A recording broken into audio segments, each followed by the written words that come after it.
साईं राम, आज का साईं वचन बाबा कह रहे हैं, तेरे मन में जो हलचल मची हुई है वह किस कारण से है।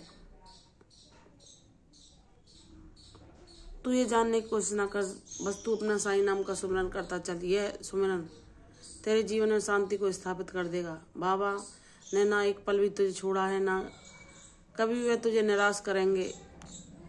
जिन्होंने तुझे सच्चा ज्ञान कराया है कि कौन अपना है कौन पराया है, कितने मतलब के स्वार्थी रिश्ते तेरे भोले दिल को छला करते हैं, तू ये सच्चाई का ज्ञान होने के बाद ही जान पाया। अब तू इतना बुद्धिमान बन चुका है कि कोई तेरी भोलेपन का फायदा ना उठा सके, इस लायक मैंने तुझे बना दिया है। तुम सदैव सच्चाई के मार्ग पर चलो और सदैव साफ दिल के रहो, लेकिन इतने सीधे नामनों के लोग चतुराई के द्वारा तुम्हारे भोलेपन का फायदा उठा सकें। तुम ज्ञानवान बनो, सद्बुद्धि के द्वारा, विवेक के द्वारा सही गलत का निर्णय लेना सीख सको। अपने आप को इतना शक्तिशाली बनाओ कि तुम अपने निर्णय दूसरों के ऊपर न छोड़कर स्वयं लेना सीख सको। तुम स्वावलंबी बन सको, अपना जीवन अपने मूल्यों को स्वयं निर्धारित करो। बाबा हर पल तुम्हारे साथ हैं, हर पल तुम्हें देख रहे हैं और हर पल तुम्हें यह बता रहे हैं कि मेरे बच्चे, जिन अंधियारों को तू पीछे छोड़ाया उनको स्मरण करके अब मन को दुखी ना करना। जो तेरा भूतकाल था वह बीत चुका है। लोगों ने किस तरह तुझे दुख पहुंचाया, किस तरह तूने अपने प्रारब्ध को भोगा, वह अतीत की बातें हैं। उन स्मृतियों को भुला दो और सबको हृदय से क्षमा करके अब नई शुरुआत करो, जहां तुम्हें सेवा भाव को अपनाना है, जहां तुम्हें सच्चाई के द्वारा लोगों के दिलों में उतरकर उनका भला करना है, लोगों को उनकी विपदाओं से मुक्ति दिखाने का मार्ग सुझाना है।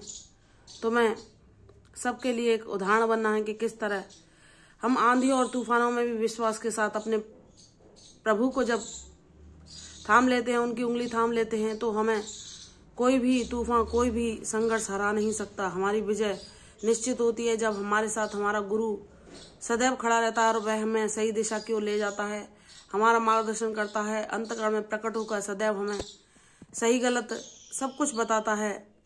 जहाँ हमारी गलती होती है हमें उससे अवगत कराता है, उनसे मुक्त होने की मार्ग हमें बताता है, और जहाँ हम अपनी पावन ऊर्जा को व्यर्थ ही गंवा रहे होते हैं वहाँ हमें रोकता है कि किस तरह हमको व्यर्थ नकारात्मक लोगों के बीच में बैठकर अपनी पावन ऊर्जा को नहीं गंवाना है, उसका संचय करना है।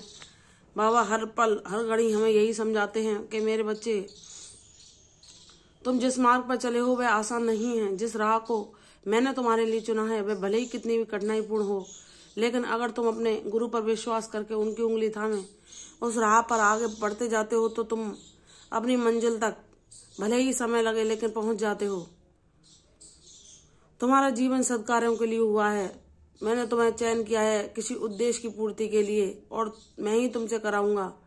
तुम बस विश्वास पूर्वक अपने सत्कर्मों को ऐसे ही करते रहो, अपने कर्तव्यों का भलीभांति पालन करते हुए चंचल मन को नियंत्रण में लाने के लिए हर पल साईं का स्मरण करो, ध्यान लगाने का प्रयास करो जितना संभव हो सके। और परिस्थिति कैसी भी हो तुम घबराओ ना, अपने बाबा पर विश्वास पूर्वक सब कुछ छोड़कर उनके सहारे, उनके भरोसे बस उनका नाम जाप करते रहो। कोई परिस्थिति, कोई चुनौती तुम्हें हरा नहीं पाएगी। यह बाबा का वचन है।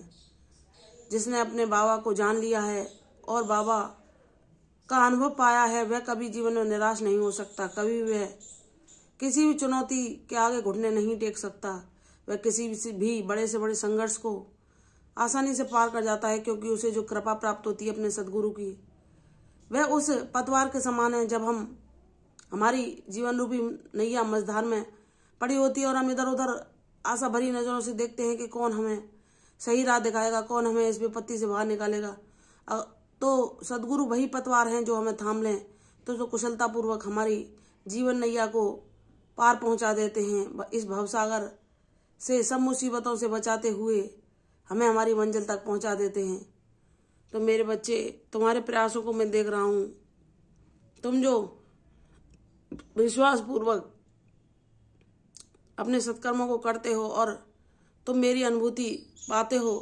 हर पल तुम यह कह देते हो मेरे जीवन में जो कुछ भी होगा, अगर कहीं मुझे जाना है या नहीं जाना, मेरे जीवन में आगे क्या लीला होगी, बाबा जाने।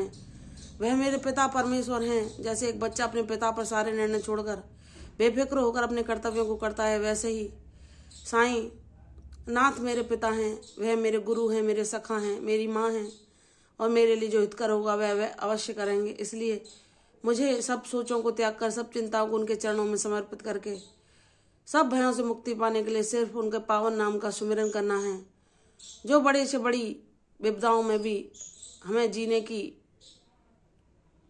की शक्ति प्रदान करता है। हमें वह थामे रखता है, हमें सबूरी सिखाता है, और इस चक्रव्यूह से जहां हम फंस जाते हैं दुनिया में आकर, आसानी से हमें बाहर निकाल लेता है। बाबा वह साथी हैं जो हर पल हमें सच्चाई का मार्ग दिखाते हैं। मानवता ही सबसे बड़ा पूजा है, यह हमें सिखाते हैं। सेवा धर्म ही सबसे बड़ा कर्तव्य है, यह हमें कराते हैं। और हमारे कर्तव्य कर्मों को करने के साथ साथ हम दूसरों के प्रति भी क्या अपने सत्कर्म कर सकते हैं, वे बाबा ही जब हमारे जीवन में आते हैं तो हमसे करवाते हैं। इसलिए मेरे बच्चे, तू वह सौभाग्यशाली बच्चा है जिसकी नैया बाबा के हाथों में है, और बाबा उसे कितनी कुशलता पूर्वक उसकी मंजिल तक पहुंचाएंगे, यह तू ही नहीं तेरे साथ ये जमाना भी देखेगा। और तेरी विश्वास की, तेरी भक्ति की लोग तारीफ करते ना थकेंगे कि जिस भक्ति पर उसने 1000 तूफानों को सहा, हर 1000 संघर्षों, 1000 लोगों की बातों को सुना, उस भक्ति ने उसके जीवन में सफलता दिलाई। तेरा जीवन लोगों के लिए एक मिसाल बनेगा। इसलिए मेरे बच्चे, घबराना ना, तू मेरा बहादुर बच्चा है, और तुझे मैं वह जीत का ताज पहनाऊंगा जिसकी तूने कल्पना नहीं की। तेरा आने वाला समय बहुत सुखमय और सुनहरा होगा, यह बाबा तुझसे वादा करता है। मुझ पर विश्वास कर, जितने तूने दुख सहे हैं, जितने संघर्षों से तू लड़ा है, उससे ज्यादा खुशियां मैं तेरी झोली में भर दूंगा। बस अपने बाबा का नाम स्मरण कर, सब कुछ अच्छा होगा, सब कुछ तेरे हक में होगा। तेरी जीत शानदार जीत होगी। प्रसन्न रहो, यशस्वी हो। कल फिर आऊंगी साईं बच्चन के साथ, तब तक के लिए ओम साईं राम।